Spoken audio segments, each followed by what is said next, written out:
ये पहली बार नहीं है। राहुल गांधी जी का और गांधी परिवार का ये व्यवहार शुरू से ही चल रहा है और this is a typical case of entitlement. इस परिवार को लगता है कि प्रधानमंत्री के कुर्सी पर केवल और केवल या तो उनके परिवार के लोग बैठे या उनके परिवार द्वारा बैठाया गया कोई व्यक्ति ही बैठे, और सालों से यही हो भी रहा था। मगर 3 बार सभी रिकॉर्ड्स को तोड़ते हुए, मैं तो आज कहूंगा पंडित नेहरू के भी रिकॉर्ड को प्रधानमंत्री नरेंद्र मोदी जी ने तोड़ा है, क्योंकि he has become the first Indian to be in constitutional position for the longest span of time.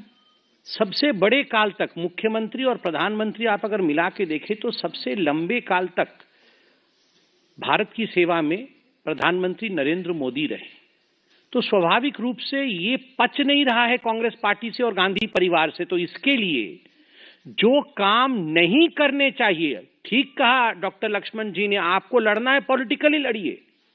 मैं आज चैलेंज करता हूं, हम भी तो ऑपोजिशन में थे, हम किस पे लड़ते थे? 2G, 3G, CWG, कोल स्कैम, इन विषयों पे तथ्य लाके यहां मोटे मोटे तथ्यों के साथ, कागजों के साथ बैठते थे।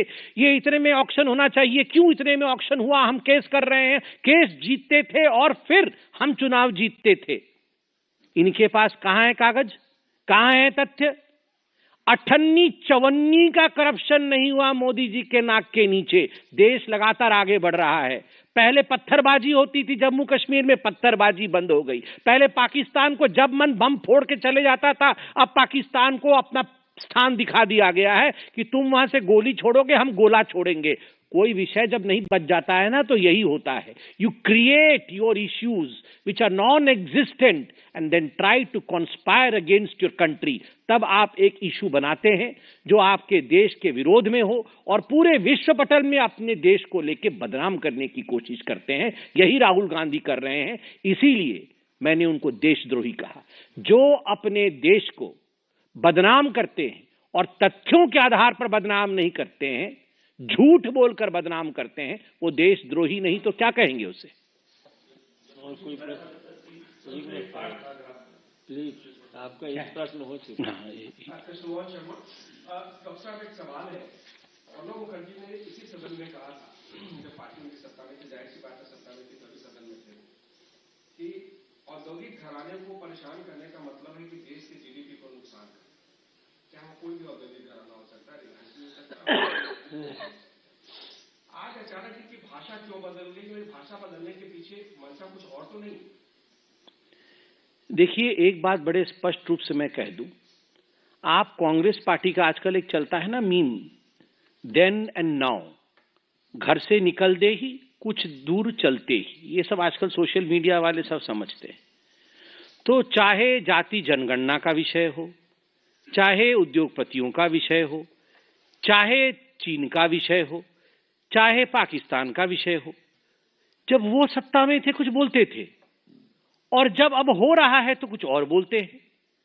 तो इनकी तो हालत ऐसे ही है कि घर से निकलते ही कुछ दूर चलते ही, और मैं इसमें ऐड करता हूं, ये गड्ढे में ही गिर गए हैं। कुछ दूर चलते गड्ढे में गिर गए हैं, अपने ही एजेंडों के कारण गड्ढे में गिरे हैं। यह देश जागरूक राष्ट्र है। यह कोई, इस देश का इतिहास कोई 70 साल का इतिहास है, 75 साल का इतिहास नहीं है, हजारों हजार साल का इतिहास है इस देश का। इस देश की एक बूढ़ी माँ भी जानती है कि कौन सा प्रधानमंत्री करप्ट है, कौन सा व्यक्ति ठीक है और कौन सा व्यक्ति ठीक नहीं है। भले वो पढ़ी लिखी ना हो, मगर इस देश के कल्चर में सत्य को जानना इनग्रेन्ड है। इसलिए राहुल गांधी जो मूर्ख बनाने की कोशिश कर रहे हैं, देश उनके इस मूर्खतापूर्वक व्यवहार में नहीं आने वाली है।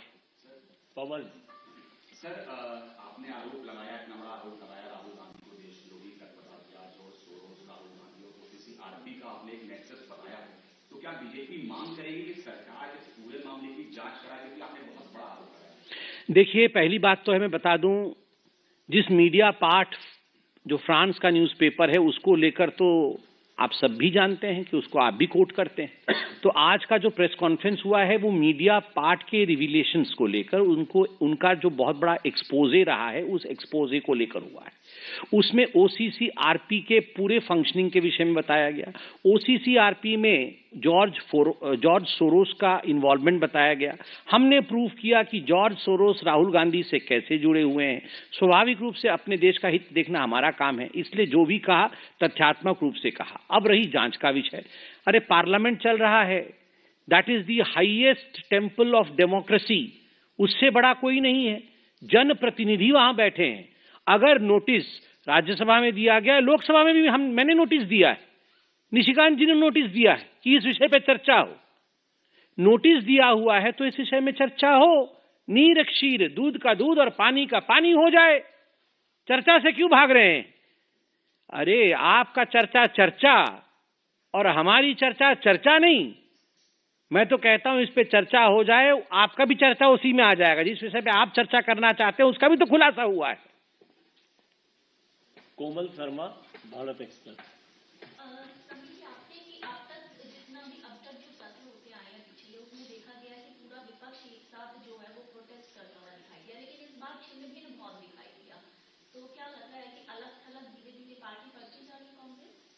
देखिए, ये शुरू से ही छिन्न भिन्न थे, ये कभी भी एक नहीं थे। लालू जी क्या चाहते हैं कि राहुल जी प्रधानमंत्री बन जाए। लालू जी चाहते हैं उनके दो गो बबुआ हैं वो बने, वही ना चाहते हैं। वो क्या चाहते हैं कि बहुत बढ़िया हो जाए, एकदम प्रियंका वाड्रा बन जाए। नहीं नहीं, वो नहीं चाहते हैं। आपको क्या लगता है डीएमके चाहते हैं कि राहुल जी बन जाए? नहीं, वो चाहते हैं उनके बेटे जी बने, जिनको डेप्यूटी सीएम बनाया गया है वो बने। ममता जी क्या चाहती हैं कि राहुल जी बन जाए ना, वो चाहती है अभिषेक आ जाए आगे। सबके परिवार के अपने अपने शतरंज के खिलाड़ी हैं और सब चाहते हैं कि उनके राजा आगे जाएं, और हम जो जनता हैं, हम सब प्यादे हैं जिनको मार मार के अपने किंग और क्वीन, अपने राजा और रानी को वो आगे बढ़ाने का खेल खेल रहे हैं। ये इंडी गठबंधन कुछ है नहीं। और बिल्कुल मैं तो प्रधानमंत्री जी का दाद देता हूं। ये कितना उनका फोरसाइट है, उन्होंने कब कहा था ये ठगबंधन है, और आज बिल्कुल प्रूव हो रहा है ये महाठगबंधन है। कोई किसी को नहीं चाहता है, सबका अपना एजेंडा है। मनोज्ञा लोईवाल, एबीपी। आज टिकर लेकर पहुंची है प्रियंका गांधी, राहुल गांधी, मोदी, अदानी एक हैं और सारे कांग्रेस के सांसदों ने इस टिकर को लगाकर रखा है। तो उद्योगपतियों पर आप बात कर रहे हैं। देखिए, इनको स्टिकर से बहुत प्यार है। ये इन्होंने स्टिकर लगा के कुर्सी पे ये बैठे हुए थे 70 साल। अब स्टिकर निकल गई है, जनता ने स्टिकर खींच लिया है। They can no longer stick to the thrones which they thought they were entitled to. Remember, the biggest sticker in this world is love of the people.